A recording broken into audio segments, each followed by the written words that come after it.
Maul or Nothing. Hello and welcome to this week's episode of Maul or Nothing with Ryan Wilson and Max Laheath. And look, there's a man who has gone out to a different continent, who has seen his side win the trophy, bring it home, and then somehow just bring home what appears to be a huge amount of brokenness. Oh, I feel swollen, Max. I feel swollen. I'm sorry for sort of the abuse I gave you last week. You remember last week when I said to you, when you phoned me that morning after the stag do, and I was like, and you were like, I'm so hanging. I was like, oh, I'm sort of jealous. Why would anyone ever say something so stupid? Because I am in a world of pain. I am in a world of pain, boys. It's been a big few days. Obviously, we did the podcast, didn't we? On bloody hell, when was that? Tuesday. Tuesday. Yeah. It's just been since Tuesday. It's just been just grinding through it because we did a proper job Tuesday, and then Wednesday died all day, flew to South Africa, and then when I got there, it was like wined and dined by everyone. Do you know what I mean? All the sponsors, all the URC lot, the Vodacom lot. And every night was steak and wine until we got to the game. And then, yeah, things took off. But I am dusty as fuck. I just want to get back to Scotland. I've still not even made it back. Do you know the worst thing was I landed yesterday in Heathrow at 5 a.m. And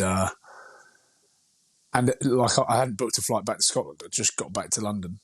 And so I was trying to work out what to do. Got a taxi to my old man's. And then I realised that Scotland played the night before and there is 0 flights from London back to Scotland because everyone's trying to get their way back up there. There's 50,000 Scots coming over from losing against Hungary. So, yeah, in a bad way. Well, we'll hopefully be able to break down the actual match with Shuggy, with Huw Jones in a moment. You've kind of said to him, be up at 9:30 with your champagne goggles on, with a crippling 4-day hangover, effectively.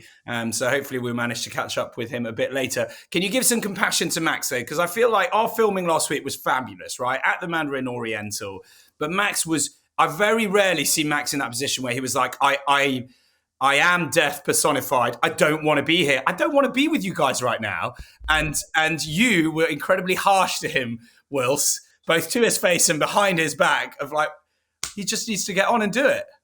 Man up. And well, I knew that. That's why I got up. I knew that was going to be happening. So I was just like, I'll just get it done. It was good though. We had a good day. We had a wonderful day there, Mandarin Oriental, drinking champagne. But yeah, it wasn't as wonderful as the weekend's antics. There's been a lot of rugby on, isn't there? And the other thing I'm thinking, like, I'll be honest, if you're going to want me to try and sort of lead any sort of conversation in this podcast this week, that ain't happening, because when you go away to South Africa on a 5-day bender, you don't really watch much code. Obviously, there was an England game that happened. There was the South Africa-Wales game, which I was involved in, but I was too busy riling up the Bulls fans in a fan park with 15,000 fans. Mate, Loftus Stadium, by the way, it is fucking... Max, have you been there? No. Oh, I'm telling you now, iconic, and like the start of everything. But just to build up to the game, think of this. So they sent me over to the fan zone. There was 15 to 20,000 fans just outside in the fan zone watching the Bokke play Wales. And they were going fucking mental. Castle Light, brandy and cokes. Everyone's just sat out in the sun eating boerewors and just munching on biltong. And they've got Willie Sonny in a Glasgow Warriors shirt, the only Glasgow Warriors shirt, in the middle of the fan park, walking around going, How excited are you to see Glasgow Warriors win today? And they're like, no, man, fuck, man. Just riling people up. And to be fair, they were all good sports. Every one of them, all the Bulls fans, legends. Like they obviously had backed their team, and I knew what was coming. And I called it. And you've like, listen, just saying, pundit of the year, boys, pundit of the year. Max, have you seen, and look, unfortunately, because it's been recorded in a studio, the results are crystal clear. There's nothing we could say about the fact that, clairvoyant Wilson went in a studio, got laughed at by a couple of the Irish boys when he said, look, these are my predictions for the knockout. You predicted every match correctly. Dare I say it? You actually did. You predicted the final. People laughed throughout the whole thing. I laughed probably at the time when I was watching. Everybody was laughing. And who's laughing now? It is unbelievable, considering also that your history of predictions are pretty poor. Yeah, that's it. Quite murky at the best of times. Exactly. You got the big kahuna right. Good work, sir. Yeah, well, I was always going to back the boys, but do you know what? I genuinely had like a good feeling about it, and everyone had written them off. I did. They worked me to the ground. By the way, it wasn't just a piss up, because in case Bex sees this podcast, they worked me into the ground like dust. I was on Super Sport TV. I did some weird thing with a bloke called Shuggy, who spelt his name Jerry, and he was some sort of South African comedian. A lot of the Bulls fans that listen to the pod, by the way, I found we've got a lot of Bulls fans, by the way, boys, because there was a lot of people giving it Ryan Wilson, and I was like, oh, here we go, Munster all over. They're like, love the pod, my brew, and I was like, oh, thank you, boys. It wasn't, you're a fucking different experience. So we've got a lot of love, but yeah, there's weird fella called Shuggy, who's a comedian. Had to go on a thing with him. Super Sport TV the night before with some legends of the game, and even there, boys, I backed him. I backed him all the way. And the one man on Super Sport TV, Chimmy, you know the big fella Chimmy, that's the presenter. He said. He said the first question on the TV show, and you know what Saffers are like we love them all. We do love them. We love the followers of the show, but their banter is slightly different to ours. They don't really like to take the piss out of themselves. But he opened up with, what has Franco Smith done to turn around this team? They have been incredible. Like, what did he do? I said, well, boys, and I started off deadly serious. I said, the most important thing he did was he came straight in and he got rid of all the deadwood. He sacked me. And they're like, oh, man.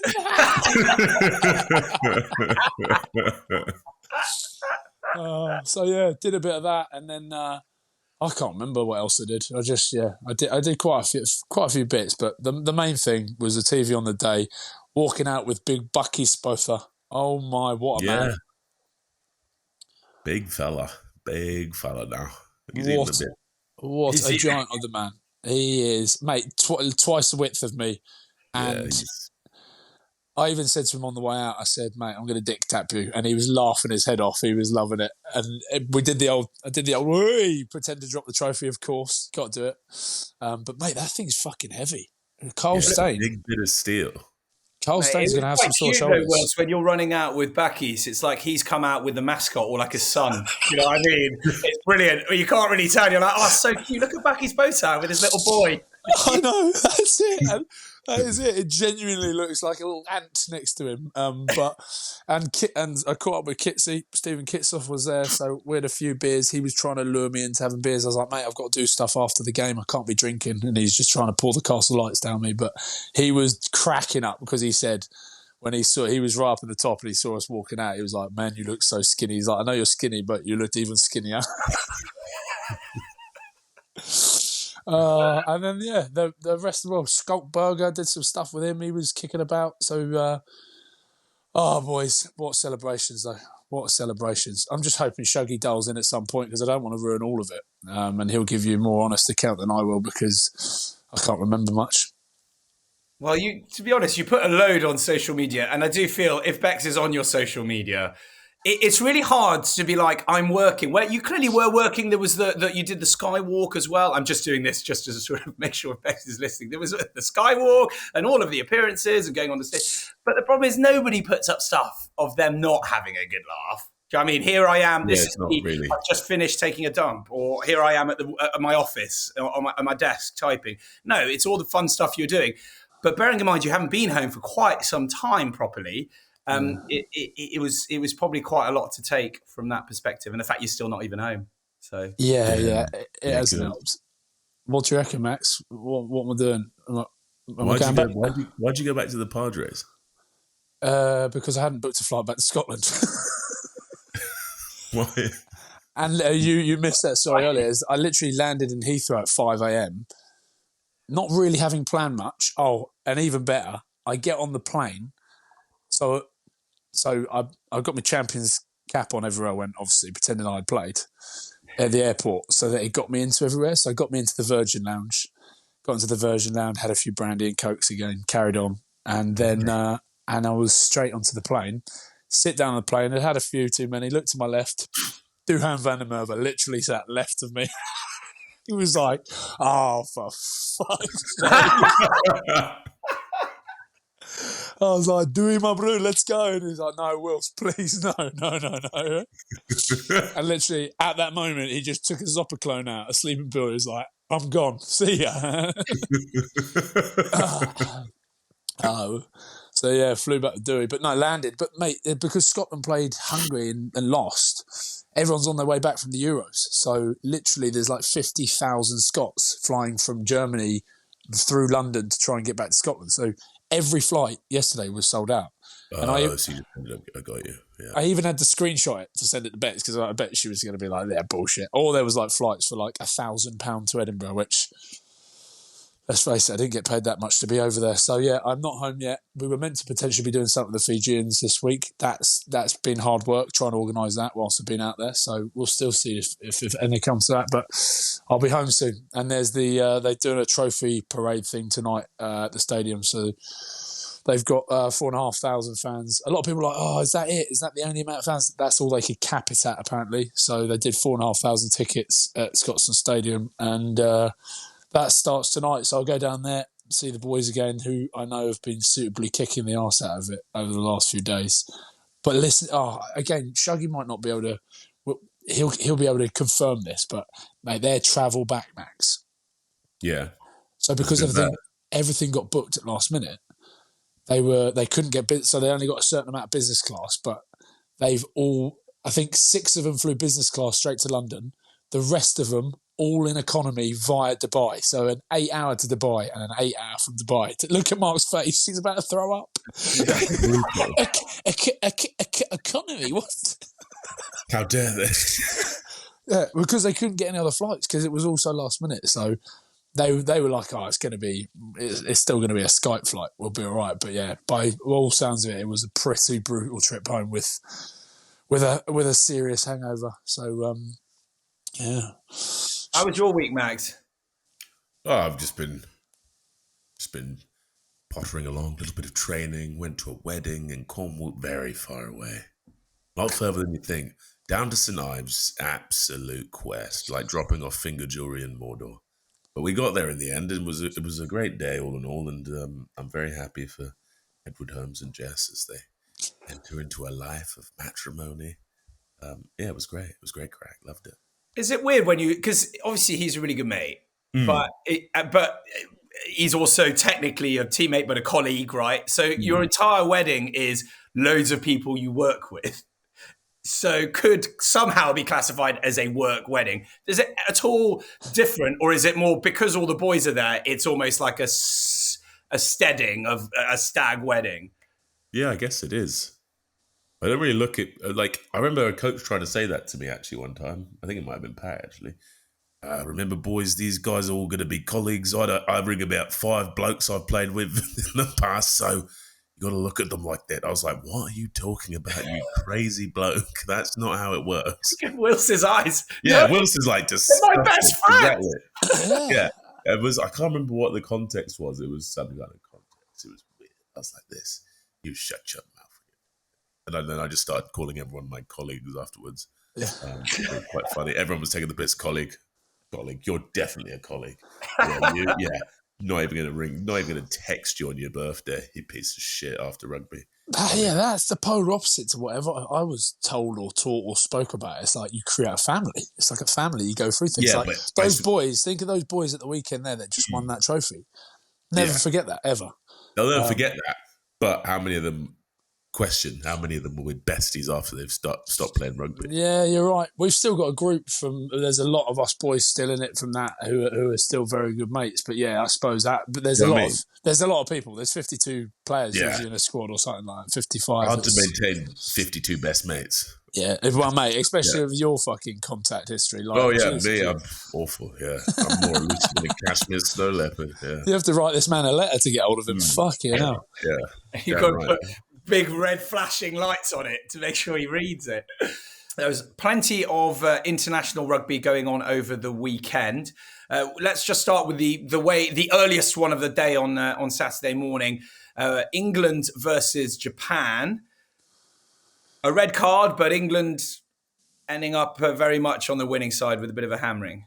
Oh, a horrible red card as well, eh, Max? Could Oh have been yeah, brutal. that is that. If his leg stays on the ground, tartar ACL, oh boy, yeah. So Yulsey had escaped having yellow cards for a while, hadn't he? Because he had a little bit of a patchy history with them, but yeah, it does on the big stage for the Red Rose. But these things happen. But yeah, could have been horrendous. Oh, mate, if Leach's foot had stayed in the ground yeah, and that foot's got a lot of miles on it as well. Like that knee's seen some wars. You don't want to be testing it out too much. It's not a good look there, guys, is it? Like, sorry, we watched that. What? Go on, talk me through that. What's mitigating? Not of the card, of course not, but of the thoughts that go into that. Oh, it's all like at the spur of a moment. Yeah, you're just trying to get in there, and sometimes because he's coming at the side, it looks even worse. But he's just like, if I don't clear this here and we don't score, then on Monday I'm getting absolutely abused. So you just do anything you can to get there. So part of me is like, I actually don't think it was like meant to be dirty, but he's just trying to get there as quick as he can and get him cleared. And you see Leach almost move slightly. But yeah, so it is Max split moment. It's hard, isn't it? Yeah, that's it. That's all it is. For him, the kind of unenviable record of being the first player to be sent off in consecutive tests.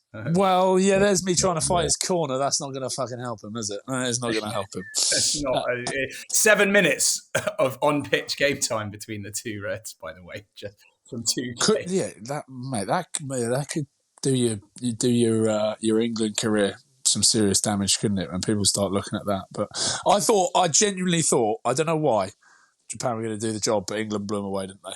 So I don't know how much we learned from that, to be honest, but England kept scoring 22. I thought Underhill had a strong game. Marcus Smith, very strong game.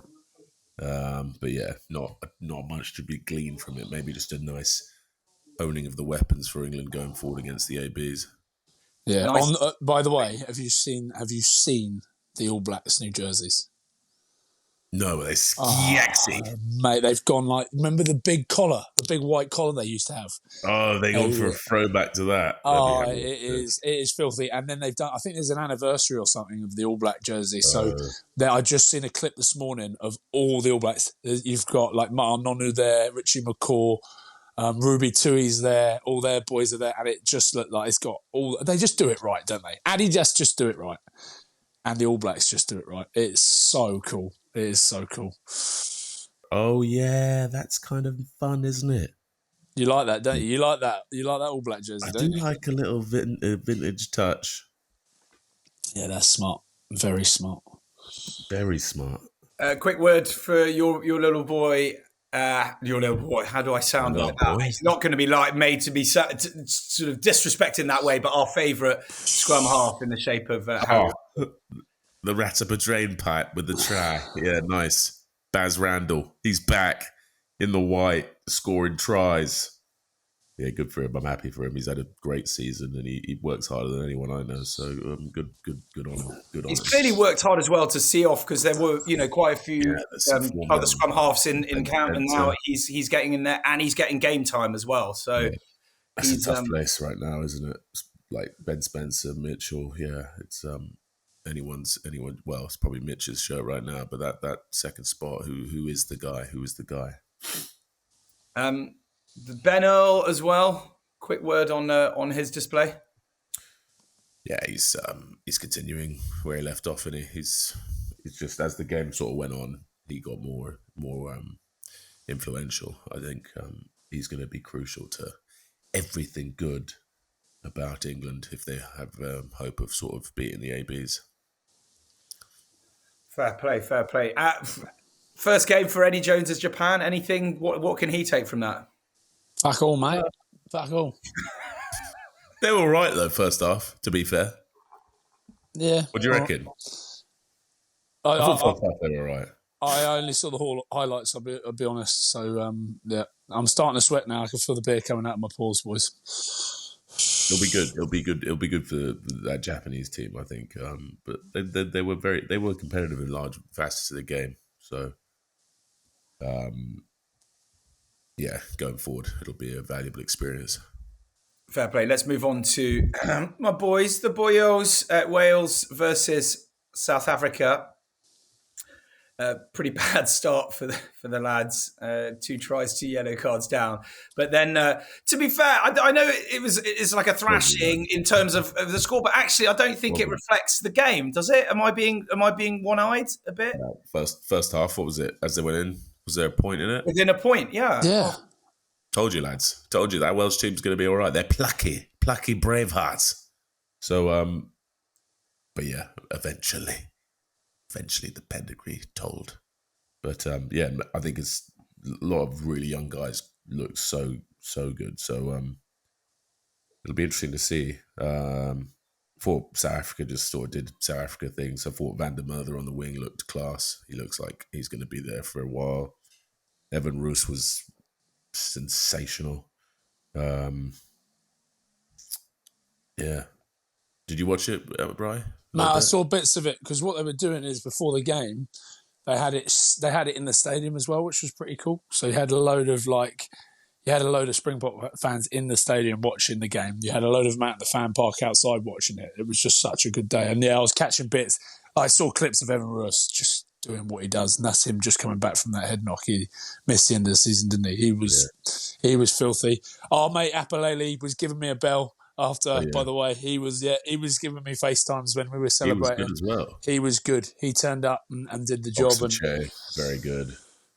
But yeah, you're right. I think, but the Springboks again, going into that game, looking at the Wales team, and no disrespect to Wales, but they're going, listen, this is a little warm up for what's about to come, because with the hatred, with the to and froing of slagging with the Irish coming up. Yeah. Those 2 tests, mate, they are going to be so good. So I think South Africa holding things back a little bit, but good to see people like Malcolm Marx back out there. Yeah, that's glorious, isn't it? Vinnie Cock and Nogson Che. Yeah, but the Bokke too strong in the end. But like you said, half time, fair play to the Welsh. They were staying in it. But Gary Lake, what a game! Very good. He looked class. Looked like he had never left international rugby. I thought he was strong up front. A big sort of like talismanic presence for Wales with what was a tough game.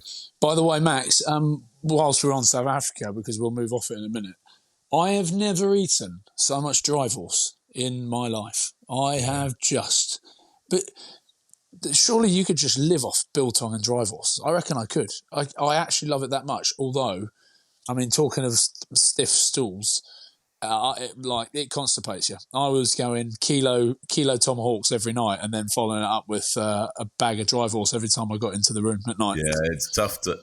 Like, it's the most Moorish thing, isn't it? Drawers. You're just there, and it's like really fatty, and it like coats the mouth. It's like meat candy. You're just there, just nom, nom, nom, nom, little meat sticks for hours. And you could just nip down to the local Checkers or Woolies, man, and they sell it, and you're going, our stuff is shite, what we do over it. They have, even their stuff that's sort of like the discounted crap on the, it's just so moist and wonderful. Yeah, it's very nice. Is it just like a gout factory out there, though? You're literally just... I don't know, yeah. Maybe it is a gout factory. Do they, Is there a high-end... Yeah. I don't know if it's that high in Purine. Has everyone got gout who's sort of in their 30s and 40s? Well, do you not remember when I went on that cruise ship in Marseille and I got on the boat and I thought I had gout because I was in so much pain I'd been 6-day bender. And I said it, I had to do a pub quiz. And as I'm doing this pub quiz on a cruise ship in Marseille to a load of South African fans, me and Dylan Hartley introduced it by saying, listen, sorry boys, I'm in a bit of pain. I've been on the piss last week. I think I've got gout. And one of the South African blokes stood up and went, don't worry, my bro, I've got something for that. And I was like, oh, really? Okay. Mate, runs off. He comes back. You know, like the old school pill pots with about 8 different pills in it. It's like, that's a gout bomb, my bro. And he gave me this pot of 8 pills that I was to take to get rid of the gout. Fixed it in a moment. like that. Smart man, just taking 8 pills given to me by a random South African. And then just keep going on the biltong. Too easy. Boys, let's move on to a fabulous... So the Wales-South Africa curtain raiser for our boys that we caught up with from the bars against our adopted country in the shape of Fiji. First things first, you guys see JJ on the Paul Roger after the game? Very... on brand, mate. On brand. Yeah, that is product placement from the Maul or Nothing team. You're welcome, Paul Roger. Paul Roger, baby. Huge fan. But give it to Fiji though. They turned up pretty much 36 hours before the game. And they were good. They didn't. Very good. But that's their overseas boys. That's no neither levels and Sam. Why, guys? Sorry, can you just explain this to me? Because I mean. Obviously, sort of know the ins and outs of it, but I find it hard that there's a really uneven release of the players by the Prem. The top 14, yes, you get some of them are still involved, but even the ones that aren't involved, they could play. Some of them could play for the Barbars, but not for Fiji. It's crazy, absolutely crazy. I just can't get it. I just don't understand it. Equally, you got to throw in some visa issues there because.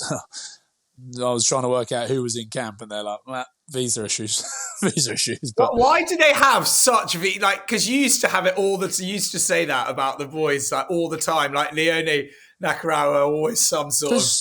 They're like Max. They've got no admin skills. They'll just one day say, "By the way, I've got to get an injection to go to Senegal," and you're like, "What? Where was that planned?" They literally. Zero admin skills to the point where Leone Nakarawa left a Q7 in the car park of Glasgow Warriors. That it was on lease for another year, and I phoned him and said, "Mate, what are you doing with that?"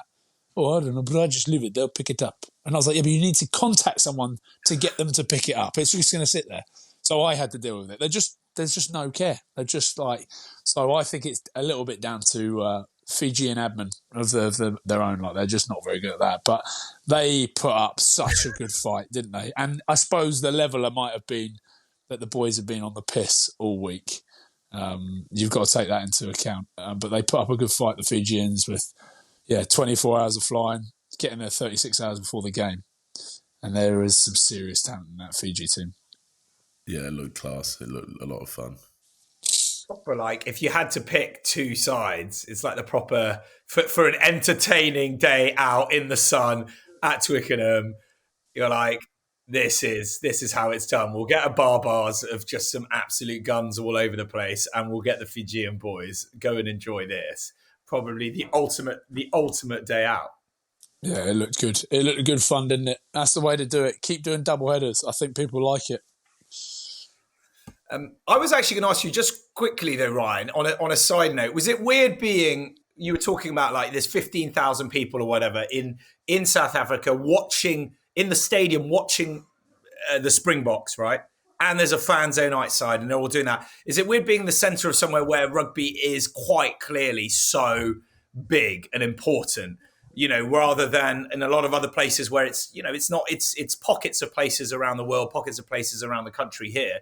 Whereas there you really sense just an entire sort of nation of people really into it. Oh, it's like football in the UK, isn't it? Like you imagine being a footballer here. That's what it is like. When Steve Kitshoff turned up to the hotel and I was like, mate, we'll go and grab some food upstairs because we stayed at the hotel which was next to Loftus, the Marriott at Loftus. And there was like they had a big screen in the square outside. It was a shopping centre, but all bars and restaurants. I went up to the hotel. He couldn't make it to the seat, just like two foot into the restaurant. Everyone was like, Kitsy. Obviously, he's a recognisable bloke, the ginger man that he is. But they swarmed him, and he couldn't move, literally couldn't move. And we were trying to get food, and he was like, we've got to go. So he had his cap on. I had to try and get him to the Vodacom suite. He's got his cap on, sunglasses, like a jacket like this, up covering any bit of red hair. And we were just like powering through it. And even then, people were going, Kitsy, man! There. It's crazy. They love it. They adore it. And it's awesome to see. It's awesome to see. That's why I think for the URC, the biggest thing and the smartest move they ever made was allowing the 4 South African teams to come in because it's just blown out the water. And there's been consecutive finals over there in South Africa. It shows how good they are. And that's why I think everyone wrote off Glasgow Warriors, like one of the smallest teams to be in the URC. And in terms of a rugby city, Glasgow is not a rugby city. But the fact they've then gone over and done the job on one of the biggest club teams out there at Loftus in front of 52,000 people, just makes it all that much more special. Oh, wait, lads, we've got a shout out to big Sam Whitelock's ending a conclusion to his incredible career after beating Fiji with the Barbarians. Right, what do you think of Whitelock's career? It's been pretty formidable, hasn't it? He is, yeah. Just ground it out. One of the battlers, mate. Put him up there with Backy's both. Is he just a battler though? I feel like he is. He can sort of. He can go battler, but he's also an all-court lock. Like he's done some wild things in his time. I just put second rows in the battler position because they're just like weird people. Just have to grind through it. Oh yeah. They're in the engine room. They're strange blokes, but mate, he was the daddy of the lock forward. He was like the all-court. He was the link playing lock for that All Blacks team, that Crusaders team. Mate, the bloke's got more silverware. Like, has he got? Mate, I think he's done everything, hasn't he? I think he will have. Multiple Super Rugby, multiple Rugby Championships, multiple Tri-Nations, multiple World Cups. Yeah. Woof. Yeah. How do you like me now? Not bad. Not a bad innings for the big man. That's why the episode that we had, which is coming out at the end of this week, was Scott Seo, where he was like, we said, who are you looking forward to playing with? He was like, mate, that big fella, of course. So starstruck, absolutely. On the Super Pacifica, the Blues do the job. They absolutely blew them away, didn't they? My old mate Cole Forbes over there. I think. Hold on, did he leave halfway through the season? I sort of feel like he did, but Cole Forbes into the Maori All Blacks as well. He's been picked for the Maori All Blacks. So Scotland came a knocking pretty quick when they saw him over there with Vern Cotter doing bits for the Blues. Do you want to come on summer tour? And he was like, no way, boys, no way. And he's in the great words of Ellie Goulding, when you're doing all right for Super Rugby teams. Exactly. So they, fair play to the Blues. That was a big win as well. They did it in style. Also, lads, that young geezer for the Crusaders, Chafee Harkey, did you watch him play? Oh, at Barbars. Oh, he looks like a problem, a real issue. Fijian, I think. Oh, mate, he was loving a sit down. My God. Very dynamic. Oh, God.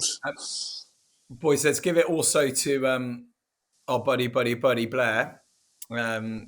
Oh my God, there was so much rugby on. I love you like nothing's really happening. It was literally, there was like a Top 14 semi-final with Blair and the boys just marching on for that kind of big domestic and European double that they're going for. Oh. Yeah, so who's in the final, sorry? It is Bordeaux versus Toulouse. Oh, that makes sense. And we wanted to go to that, didn't we? We said we'd go, but boys, I never want to go to a rugby match ever again after the weekend. Just because you know what it's going to involve. It's going to involve. I think Toulouse do double. I think they do. They do. Oh, don't worry. And for you listeners, we will get the schmog back on when he's done the double. We'll get him straight back in there. It'll be so good. From the swimming pool again, but with both medals around his neck. Can you imagine it? Pickled well, yeah. Again, what a season he's having. Where again he got a try. I don't know if you saw it. It was a pretty convincing win for Toulouse against La Rochelle, but they had 2 red cards. La Rochelle. Right. Do you reckon you could sign for Toulouse right now, starting at 6? Do you reckon they'd still win the double with you? Yeah. Even in the state I was in yesterday with the hangy I had, I reckon I could still get me down there. They would still win because I would be able to just hide. I'd just hide on the wing, just hit rucks and hide. It's easy, okay, mate. Guys, what would be the position? Right, imagine you're just a normal bloke who's like 6 foot or 5'11" or something, has played rugby at school or something, but is somehow catapulted in to a game. Where could he hide? And no one actually spots? I put him at 6. You reckon at 6? You can't because in the lock forward he's too influential in the scrum and he would be useless in the line out. So you can't put him in the second row. The front row you wouldn't get through any set piece. You just die. So 6 is your best bet. You can hide on the blind side.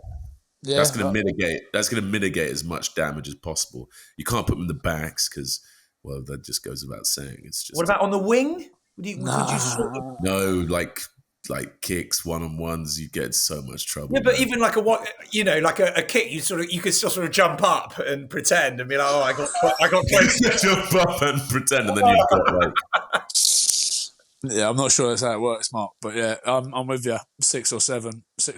But the only place you get found out is when they start picking and going off the back of the scrums, and you're chasing after them, hanging off the shoelaces. Never a good place, because then you get bollocked by the tight head or the loose head going. You've got to stay on the scrum. Yeah, you're and then they run, yeah. and then they run round you, and no matter what, on the review on Monday, they're like, why didn't you get him? You're like, well, because Max told me to make sure I stayed on the scrum. I got my head down, and then the next week you keep your head down, and so it's just there's no win-win. But and we'd like to give a special shout out to our sponsor, Wolf Craig, who have been with us from the very beginning. And you can buy some of their fine whiskey at wolfcraig.com. Thank you very much, Wolf Craig, for your continued support for this great, weird, unhinged, nonsensical show about the great game of tip and tap. I think we have got ourselves none other than victorious Glasgow Warriors centre. There we go. There he is. Wills. There we go. What's wrong with you, Wills? Boys. How good. How are we feeling, Huw? How am I feeling? James, pause his download as well, please. Yeah, a little bit groggy from yesterday. Good though, good. We're just happy, very, very happy. What was the events following final whistle then? Right, so just a bit of singing, dancing on the pitch, then back into the changing rooms. The changing rooms was an absolute mess. Beer and champagne everywhere. That was pretty fun. And then we had to just get on the bus straight back to Johannesburg because, there was nothing for us in Pretoria to do. So Wilson managed to find a seat on the bus. I don't know how. He technically still works for Glasgow Warriors, so that's how he was able to get on the bus. Literally, after the final whistle, I thought he was going to put full match kit on as well. Hold on, Shug. I asked Shug on the interview, I said, Shug, go and find me a shirt because I'm coming into the celebrations, and then I ran off with the mic.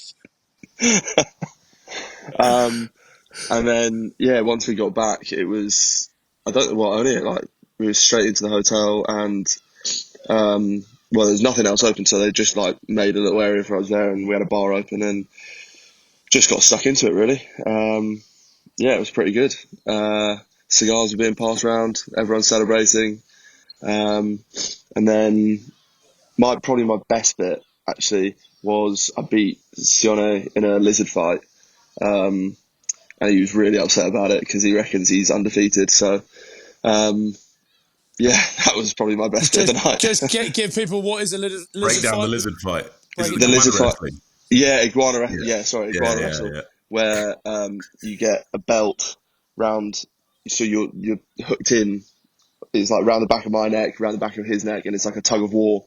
You're both kind of on all fours facing each other, and you've got to pull them back. It sounds really weird, but it's great fun. Best thing was it was pretty much naked as well, and Sione claimed that he was Tongan champion back in the day. So so that was that, and then kind of finished up early hours in the morning. Some boys went over to casino because that's obviously where we were staying, Monte Casino, and then the annoying thing was we had to fly the next day, but we sort of started up the next morning. Wilson was still going. He was a bit sloppy at lunch, weren't you, Wilson? Mate, I was in a bad way. I've never seen someone eat a ribeye steak with chopsticks before. So that was pretty impressive. Tender, very tender. And probably 3 spoonfuls of wasabi as well. So Oh, that's why my guts were so bad. I was wondering what's wrong with me the next day. Oh, I forgot about that. I pretty much, 3 tablespoons of wasabi. And you were even going, don't do it. And I was like, I'll do it. And you're like, don't do it. What are you doing? No one's telling you to do this. Please don't. Oh, oh my God, that makes it all so much more clear why my guts are in such bad pain. Shug, tell the boys about how bad the travel was, because the back is dust now, isn't it? The back is dust. Yeah, I'm in so much pain. So the starting front 5, they were all good. They got business class on a BA flight up to London, but the rest of us mere mortals had to go economy to Dubai and then to Glasgow. So 2 sort of 8-hour flights, stuck in economy. Hungover and sore from the game. Did anyone get it wrong? It wasn't Did anyone ideal. get it wrong? On the flight? Yeah. Nah, no one. I think we boys had run out of steam properly. Xander was still drunk when we got to the airport, and he was charging up and down the aisle on the bus, trying to get the boys to sing with him. But yeah, no, we're having none of it. Just because we knew what was ahead of us.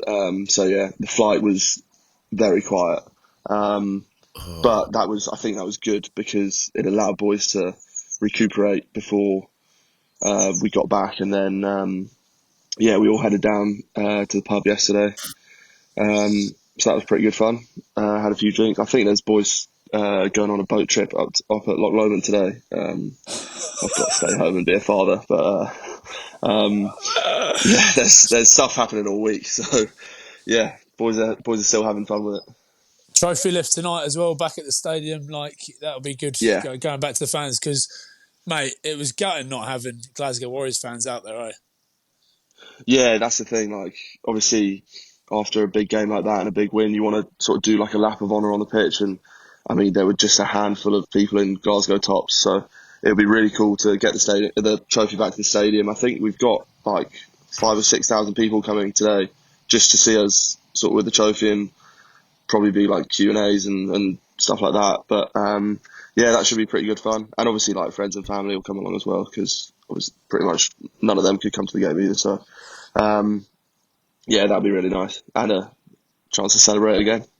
Huw, what's it like having the world's biggest hype man just kind of weirdly like a sort of strange 6-foot mascot travelling around with you guys everywhere you go? He's just such a Klingon, isn't he? Living vicariously through all of you. Yeah. Oh, it's work. It's work. Still saying that he's technically a player because he's not retired yet. Always ready. Always ready. Always ready. It is good because he brings so much energy. Obviously, I mean, as a player, like, he was leading the charge, and he's still doing it. So great to have Wilson around. He was. When we were having lunch, he was just like a grenade. You just didn't like. Oh, what was it? Because we were at this sushi place, and they do like fire sushi where they come and light it at your table. Wilson managed to get hold of the blowtorch, and everyone's just faces just dropped, and we're like, "Oh my god, do not let him do anything with that." Georgetown had to wrestle it off him. You just don't know what he's going to do. But I he's forgot great about fun. that. I forgot about that. It wouldn't turn off either, did it? And I was like, oh no. It was like a fucking flamethrower, man. It was so dangerous. Yeah. Why did you pick it up? I don't know. You made me. It was like the wasabi. Huw, just to be nosy, obviously Xander Ferguson played 80 minutes again. Yeah. What is the attitude like in that game? Did you notice it? To be honest, so I've played there a few times, and like, it is tough. I felt during the week when we were training, sort of like lungs were really burning. You get a really dry mouth, and I mean, like, the first couple of days you train there, I kind of felt like a bit nauseous with it. But by the time we got to the game, I feel like you're acclimatized. It is still difficult because, like, there's obviously less oxygen for you to breathe. But actually, when it came to it, the way we played the game was so sort of kind of unlike us. Like, we just kicked everything, didn't play in our half. I actually had quite a lot of energy most of the time. But looking at Xander, Like, those boys were in the thick of it. Like, going 80 at altitude for a prop is just, that's something else. And then also leading the charge. Like, when he gets drunk, he dances so much. I've got like 4 videos of him. It's not good dancing. It's really bad dancing, but it's so energetic. And then he's still going the next day. I just don't know how he has energy to do it. But it's proper dad dancing, isn't it? He's a proper dad. It's really impressive. It's proper dad dancing, yeah. I wish I could send you a video. I'll send one to Will. We'll clip it into the show. But yeah, going 80 minutes altitude is an incredible effort from him. Fair play to him. I won't tell him that to his face, but he deserves a lot of credit. By the way, I at one point decided that I was just going to be the videographer, because I remember when back in 2015, I have no like pictures, videos, anything, because we all just got so hammered and no one even looked. So I was like, this is it. I have got some hilarious videos from the bus when we're around the bus and these boys are going mental, and all you see is Ollie Kebble just like with the goggles on. So I'll send them all over, mate. They'll go wherever you want. But what a day! Like, and to do it over there, Shug, like everyone had written Glasgow off. But like, I actually don't think there could have been a more special place or a more special atmosphere. Like, silenced them. Yeah, definitely. I think the whole finals run as well, like being able to go and beat Munster away in semi-final, that was huge, because like that crowd as well. We didn't actually have many fans there, and like fully silenced the Munster crowd, and then going down to the Bulls. No one expected us to win. None of them expected us to win. I mean, half of the Bulls fans have probably never even heard of Glasgow Warriors. Like, they were that sure of victory. And like, even speaking to some of their fans after the game, and then like some bumped into some of them in the airport, and like they were just laughing. They were like, "Oh, how did you guys actually win that?" We're like, "Well, we thought we should win, but obviously no one else did." But yeah, no, that was really good. And yeah, like you say, the crowd just evaporated after the final whistle. There was no one left. I think there was one sort of quite large fan near the bottom, actually, when we were doing the sort of lap around the pitch, who was sort of shouting abuse at the boys. And then I think it was Stafford and Kyle Rowe were just like going like that to him, and he tried to like jump over the fence to get at them, and then the security had to take him out. So that was pretty funny. His words were, "I'll fucking kill you." That's what he said to them. Just a fence, like a man the size of Becky's both, and they're like, yeah. He didn't have a top on either. But then, Huw, did you get the sense, we spoke to Nons last week, and, he was saying, look, even there wasn't that much celebrating after beating Munster in the semi-finals. Even in the dressing room, mascot went in and he wanted to go for the big one, and it wasn't, that vibe wasn't, it was still, there was a job to do. Did you guys go into it? You felt it in camp that week. You felt that this was going to be, in a weird way, the result that would happen. Yeah. We definitely went into this sort of with a lot of confidence. And like you say, like after the semi-final, there was no sort of like, oh, lads, we made it. Like, this is it. It was kind of just focus on next job. Like, it wasn't, we didn't even have like a piss up after the semi-final, because it wasn't like, that wasn't what we were aiming for. We knew the final's the game, like we're going to go and win that. And obviously, like, once the game starts, it's all different. Like, we had the belief and we had the plan, and you go 13-0 down, and maybe you start to think like, oh shit, what's happening? Is this going to be 50? But like, I mean, all credit to like the whole team, because no one panicked. Whereas like maybe before, like I'd spoken about it somewhere else, about how like last season to this season, we're a way more mature team, and like we got to the Challenge Cup final last year. I mean, conceded a few tries and just completely lost our heads, and we were never going to win that after that. But then, like, coming into this season, way more mature, stuck to our processes, just had that belief that like we would win. And it would have been easy to sort of panic at 13-0 down and try and like run the ball a bit more and try and score some tries. But I mean, we just stuck to like, I mean, it's probably boring rugby, just box kicking everything and putting pressure on them. But that was what worked for us, and we got field position and managed to score. So, like we just had that belief this time around. So it's nice to sort of see it through and get the champion's hat. When did you get that moment though, Huw, where you were like, "Shit, it's happened. We're coming in. This is. You could sense it that the win is occurring. That the lash is about to begin. The partying's coming." When you scored, I wasn't even like thinking. When I scored that, and then Xander tried to like hug me, and I was like, "Get off." He's so sweaty. I was like running back because I thought like, oh no, we need to like restart the game, but I don't know why, because like we'd gone ahead, and so I wasn't really thinking at the time. But then I think it was later on where we just had like a huge defensive set like around halfway and shut them out, and I think we'd maybe got a scrum or a penalty off the back of it. And looking across, like I've been in like big games where it's been tight sort of towards the end, and you can see across the opposition, you can see they've just like lost their heads. Like they don't really believe anymore. Like they looked like properly down, and obviously it went right to the wire because they got a penalty and got into the corner and like had the chance to score and win. But like just before, I'd say the last 5 minutes, we knew like this is it. We've won this game. We just need to hold out now.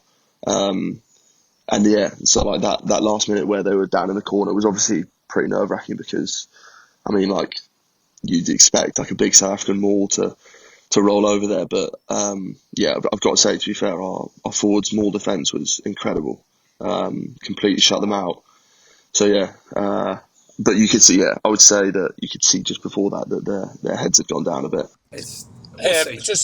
Boys, just to make it aware, I am now travelling to the airport because I really need to come home, Shuggy. So I'm in the car. Where are you? I was at my old man's. I got to London. I hadn't booked a flight home, so I got stuck, basically. But honestly, you see Jake White's comments this week, like talking about the ref, because if anything, I thought the ref was against us. Yeah, well, I mean, everyone, like, if he's saying that and we're saying that, then there are probably a few dodgy calls, but I wouldn't say that it was totally one way or the other. I think, like I would say there were a few calls that went against us, but what he said is he said that it was against them, probably. He said that he refed for the away side is basically, he made that. I don't know about that. I thought one of the biggest calls of the game, the Jack Dempsey's disallowed try, I thought that's a try all day. Like the tackle comes in on the guy as the ball is going through his hands. Like the fact that he doesn't catch it isn't sort of anyone's fault. Like so it's not an early tackle for me. I think he's catching the ball and it goes through his hands as he gets tackled. So, but if we're saying both sides, if effectively both sides are saying he was with or against us, he's probably bizarrely done a good job. Did you feel on the pitch there wasn't anything particularly outrageous apart from perhaps the disallowed try? No, that was it. Genuinely, apart from that, that disallowed try I would say would be the wrong call. But I mean, apart from that, I thought he refed it pretty well. I mean, I haven't got a clue what's going on up front most of the time, and if I'm sort of 30 metres down the line, like away from a ruck, then there's no way I can make a call. So I couldn't tell you what like any of the scrum calls or stuff like that. But on the whole, like it seems like he refed it pretty well. And obviously, like we're not going to make any comments about him when we've just won because we've got sort of other stuff to worry about. So look, I didn't see Jake White's comments, but I'd say the ref had a pretty good game. Speaking on behalf of your own coach, was it? Did we see finally Franco? Did he relax? Did he get into a cigar? Was he having a good time? Yeah. I'm sure Wilson have the videos of him actually. No, he did. He managed to relax. I saw him with a cigar in hand and a glass of red wine. So he was able to have a good time. He was on the flight with us in economy. He didn't look happy about the travel, but he came back with us the next day, and I think he's actually back to South Africa this week after the trophy presentation with the fans. So big shift from him, but no, he's a brilliant coach. We all love him, like even though the training is mad at times, yeah, he deserves the plaudits because he's made this team so much better than it was when he came in. I think he's got us to a place where like we're difficult to beat, and we can now go away and win big games. So yeah, fair play to Franco Smith. Besides on Vegas and running up and down the bus trying to get all the guys going when you're all hanging out of your asses, who would you say it was the actual post-win MVP for everything they brought? I mean, Wilson's up there, but it doesn't count because he's not a player. I'd say Xander was very good.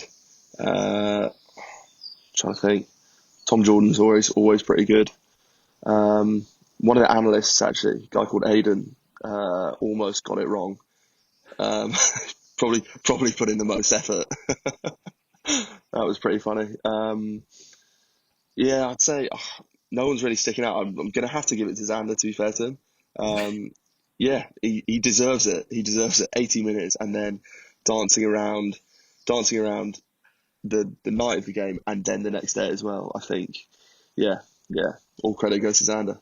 Can't believe that. And then somehow Wilson gets a runners-up spot. Before he comes on, so I spoke to him and he described how he managed to make, because you're probably wondering, like, how was he sort of there the whole time? Bearing in mind, he wasn't in your hotel, right? He wasn't in your hotel staying. So what he did as soon as he could, he said to me, like, hoiked it straight back to the Marriott where he was staying, packed up all of his shit, then sprinted back to be with you guys to get on the bus. And then I think he ended up in Duncan Weir's bed, just like anyone. He was just like there the whole time.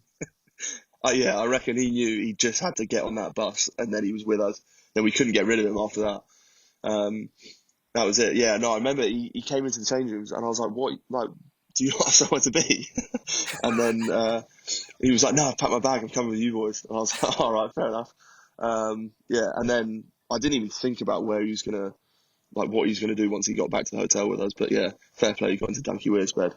And then back on it the next day. So yeah, no, good shift from him. But then the thing was, he wasn't even on our flight. So he had to get on his own flight, hungover, sat by himself. Although I did hear he sat across the aisle from Duan van der Merwe, who had obviously been down, I assume supporting his brother, playing for the Bulls. So, I'm sure Wilson would have sent him a bit of abuse there. And I did hear, I think this might have been from Wilson, that he was asked to stop drinking on the flight. So he was in some way.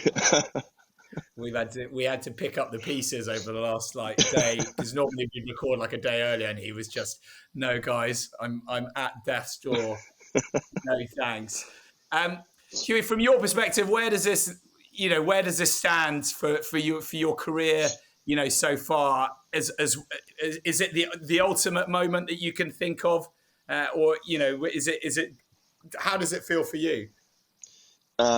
This is the biggest sort of victory in certainly in my career. I mean, before this, I'd only ever won a Currie Cup, which isn't sort of like the premier sort of tournament, if you know what I mean. So, like URC's big.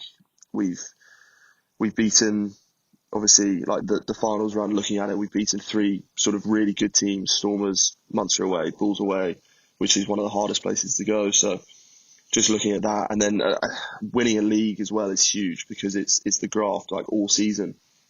I mean, I was injured for most of it, and I've just come in for the finals run. So, but the other boys grafted, which is great for me.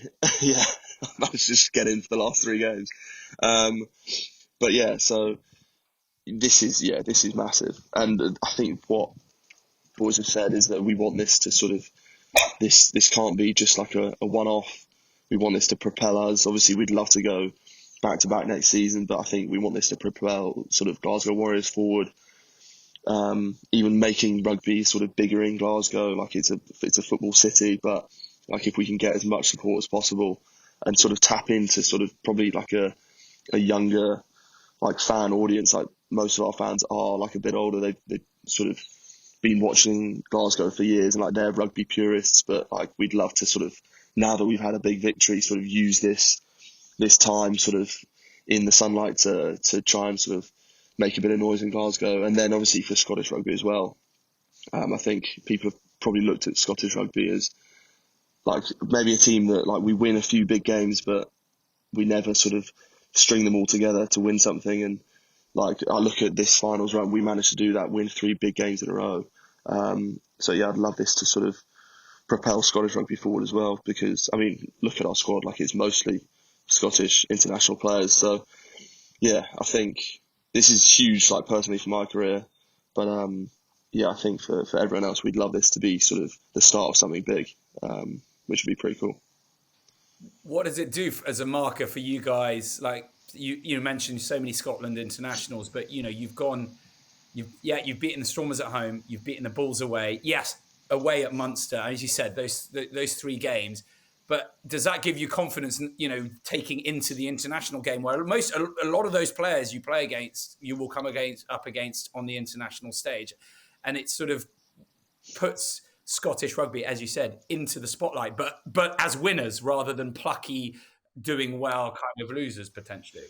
Yeah, exactly. Like I said, like we've won the odd big game, but then sometimes like sort of at test level, we sometimes lose those games as well. So like these last 3 games, they felt like test matches. They were quite cagey games, and defined by just a couple of moments.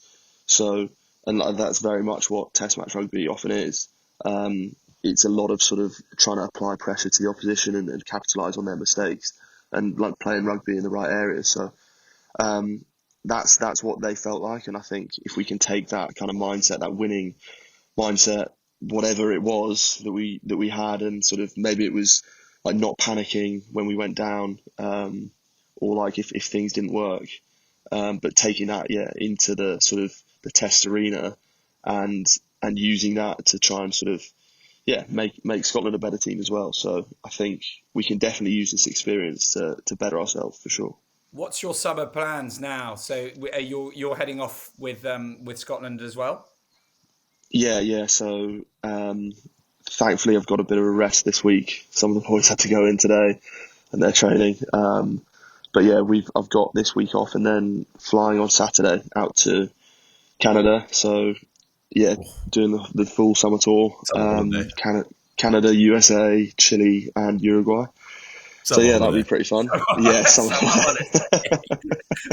Going on summer holiday. We're going to have a bit of a laugh. That's a lot of hard work. No big 3. Yeah, so that'll be fun. Looking forward to that, and then hopefully, I should get a few weeks off after that before I'm back in with pre-season. So should be a good summer. Looking forward to it. Oh, too good. Look, this is probably the best place now that Wills is on the motorway and clearly hanging and about to sweat his way through. Mate, it's 100 degrees in this car. You got put the window down. Well, actually, is the taxi guy right? No, it's my old man. All right. Hi, Mr. Wilson. I said, hello, Mr. Wilson. But I think it's probably best to let Shuggy go after giving us his cripplingly hungover time. You've worn it really well. You wear it so much better than Wills, Huw. Like honestly, you cannot tell that you're basically off the back end of 48 hours of like travelling and mash. Well, I didn't have 3 spoonfuls of wasabi, so by the way, I'm feeling a lot better than Wilson was. By the way, if I listen back to this tomorrow and you slagged me off for the last 20 minutes when I've not been on here, you're in trouble, Shug. No, he's what are you going to do, mate? What are you going to do? You're not going to be at training. I'm pretty much part of the contract negotiation team of Glasgow Warriors now. So imagine if Wilson's head of recruitment. Fuck it, that would be funny. Hey, he's trying to organise a job. He was trying to organise a new role for himself, head of culture, wasn't it? You know what we need? Head of culture, how good! I'll become the sports psychologist of the boys. What? What he does is just get a kitty and take everybody out every week, and then basically, if you're not big enough, having enough fun, then you're out. Contract's done. You're out. Shug, you're a bloody legend, mate. Thank you so much. Thanks, mate. Really appreciate it. Enjoy the festivities. Thank you.